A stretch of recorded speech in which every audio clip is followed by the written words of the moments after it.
Assalamualaikum warahmatullahi wabarakatuh. Salam sejahtera kami sampaikan, semoga kita semua ada dalam lindungan Allah Subhanahu wa Ta'ala.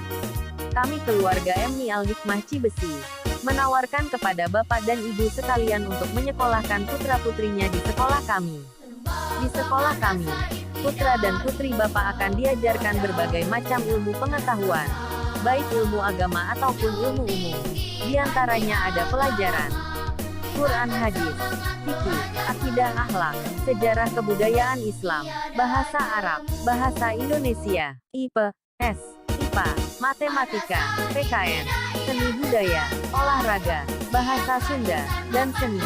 Selain itu, putra-putri Bapak dan Ibu juga diajarkan pencaksilat, seni Islami, praktek ibadah, bola voli dan bulu tangkis.